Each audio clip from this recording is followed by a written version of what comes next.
At the end of the maturation period, the brain has acquired all its fundamental experiences. The information stored in the cortex is used for all kinds of decisions and strategies. The main difference in the mature brain lies in the emotions. Our emotions are stored in the depths of the brain, like all other long-term information. Anger, happiness, fear. They are all encoded in different places. All the emotions are with us right from birth, and these are all blessings and tests bestowed on us by Allah. Fear, for example, keeps one from danger. Happiness allows us to appreciate and protect the good things we possess.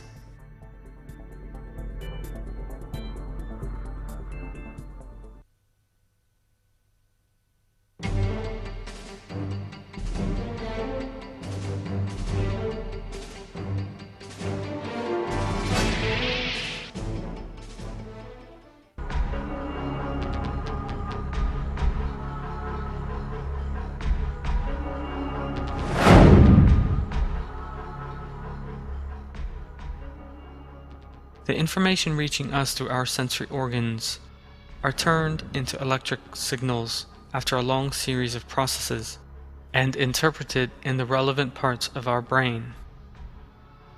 It is as a result of this interpretation that we see people, smell flowers, or hear the rustle of the leaves in the breeze. In other words, there are actually no tastes or sounds or images. All we can find in our brains is electric signals. From the moment we are born, we encounter a brightly colored world all around us. But the fact is that there is not a single color in the whole universe. Colors form in our brains. All that exists on the outside is electromagnetic waves of different lengths. In other words, the colors we perceive exist within us.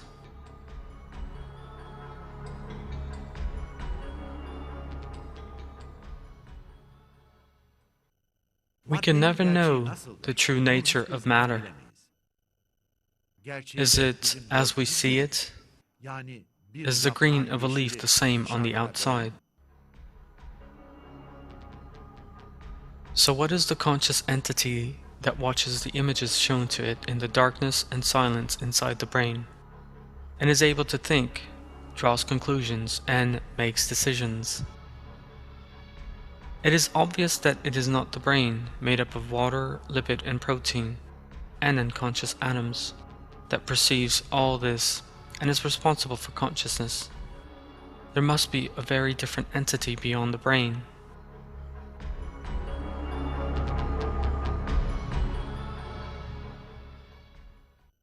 That entity experiences everything so realistically that nobody hearing a sound realizes he is not experiencing the original.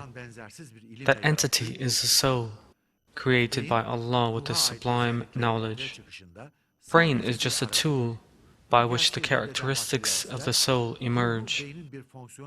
Materialists who deny that fact seek to depict the soul as just a function of the brain. The fact is, however, that research into the brain over the last 100 years has refuted that materialist claim. Human consciousness cannot be reduced to the brain and cannot be explained in terms of brain functions. That is why materialists are helpless when they have to account for consciousness. After years of study, one of these researchers, Wilder Penfield, reached the conclusion that the existence of spirit is an undeniable fact.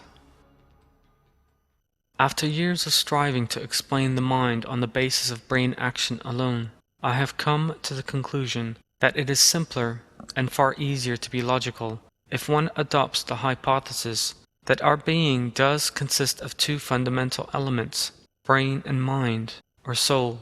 I am forced to choose the proposition that our being is to be explained on the basis of two fundamental elements, brain and mind, or body and soul.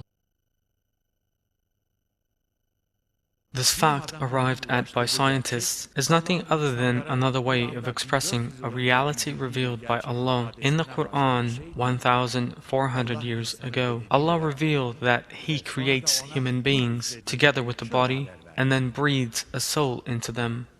I seek refuge in Allah from the accursed Satan. He who has created all things in the best possible way. He commenced the creation of man from clay, then produced his seed from an extract of base fluid, then formed him and breathed his spirit into him, and gave you hearing, sight, and hearts.